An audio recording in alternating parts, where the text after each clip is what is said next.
name's Dom Lane, and for this podcast, as you just heard in the intro, is one that I've been wanting to have for a long time, particularly as we are now here in England in our next lockdown, and many of you are thinking about a new direction in where you're going. So who could be better than actually talking about online education than one of the best, I believe, in the business? I'm a huge fan of his. I love his style. So delighted to welcome onto the show the incredible Chris Moody. Chris, welcome to How to Cut It. Dom, thank you so much. It's such a pleasure to be here. I have to tell you, I got a real tingle just as the show was starting up there. It's such a privilege. This really is the gold standard of podcasting, and it really is. It's so exciting to be on it. Thank you so much for inviting me.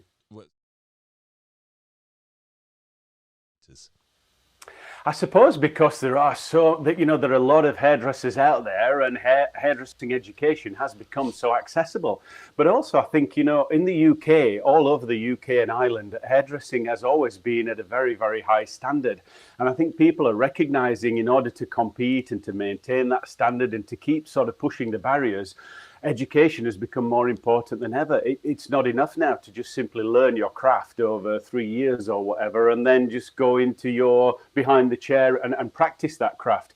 Things are changing all the time: fashion, technology, tastes, styles, and people are recognizing that they need to keep up with it. So I think as more and more, and then it becomes cyclical, as more people recognize how much more there is to learn, the more people feel the need to learn it. So it becomes...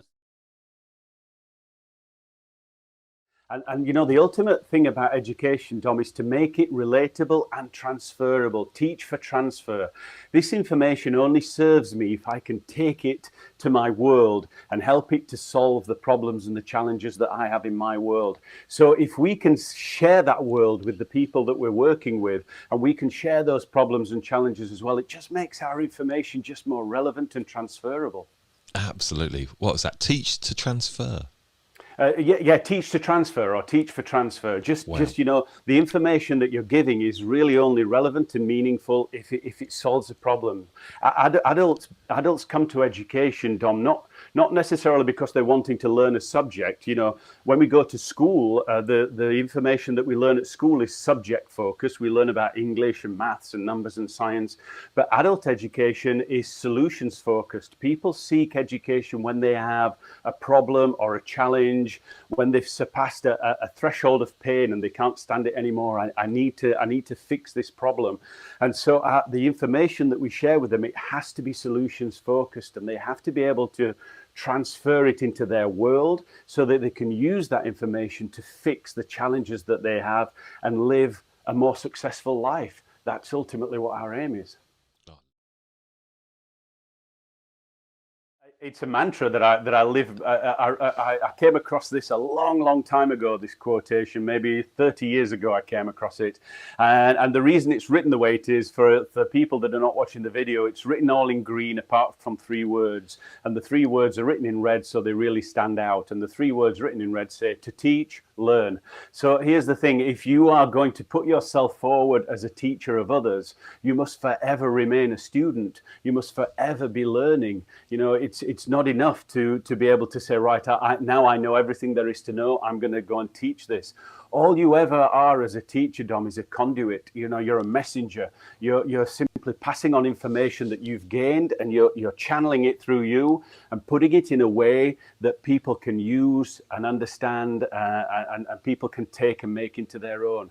You're a conduit of information, a messenger. That's all. You're not kind of like the Messiah. It's not the gospel according to you. Do you know I mean? love that. I love that word, conduit, and that's so spot on. And you're facilitating things, aren't you? And there is a danger, Chris, that you could become complacent and just think, I know it all now. People just come to me, and you've got to keep progressing, haven't you? Particularly as a teacher. Yeah, boom. If you get to that point, then you really have to kind of sit back, take a deep breath, and re-examine yourself. Because you used a great word there, facilitation, and that's what I like to think of myself, and most educators think of themselves as facilitators. And if you look at the root word, I love looking at root words. Like over here we have the root word of education.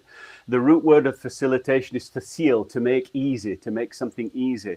And that's what you're doing. You're finding some friction between what people have and what they want, and you're trying to make that passage easy. You're trying to cut down resistance and give them an easier path to a more successful life. But I'm with Simon Sinek on this. Simon Sinek once said, don't ever refer to me as an expert in education. And I really believe that, and I follow that. I never want to be known as an expert. And I say to people, be wary of people who tell you that they're experts, because that means that in their own mind, they've already decided to stop learning anything else. They already feel they're at the top. And so for me, I'm not an expert in education. I am a passionate student of education. I'm always studying education and passing what I learn on to others. That's how I like to go through. Oh. First of all, let me just say that we talked about YouTube. YouTube is a great place to start, just to get yourself used to speaking to a camera, speaking to a screen, and preparing content. And YouTube is an amazing tool. However, it's important to remember that it's one tool. YouTube, webinars, remote classes, offline, real life classes, they're all tools. And, they're all mediums, and they all serve a purpose, and they all work together almost in tandem. So the first thing that I would say is, first of all, get out there and do something. Start to share the information you have with somebody.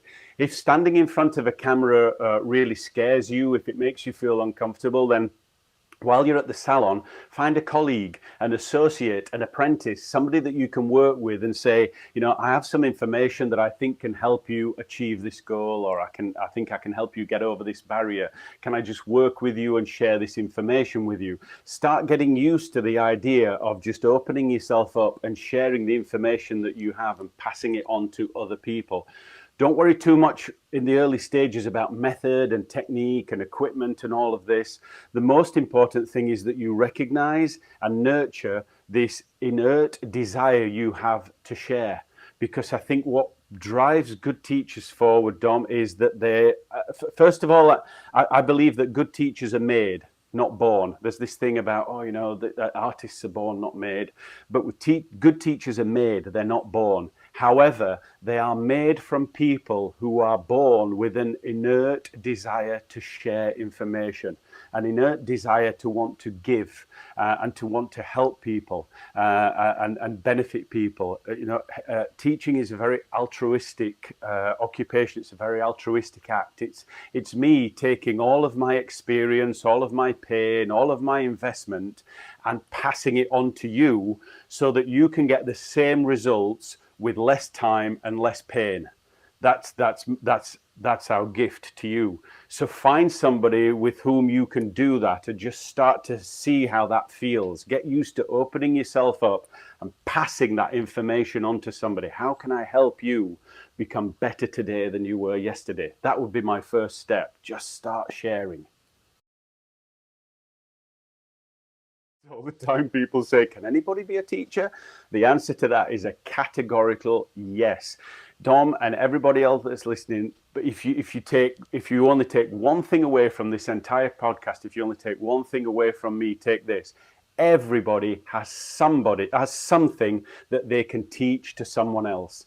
Everybody has something that they can teach to someone else. We all have something that someone else doesn't, that we can pass on. It's just having the mindset to be able to freely share, to come from a place of an abundance. There's this mindset in some people where they think, if I share all my information, if I tell you everything that I know, then you'll know as much as me and I'll lose out. And that comes from a place of scarcity. And it's a terrible thing to see that. But let me tell you this, the information, the knowledge that you have, they're like tanks on your back, and they're full of water. And water has to flow freely. It has to come in and go out. If water stays still, it stagnates and becomes toxic. And that's the same with information. It has to come in and it has to flow freely out.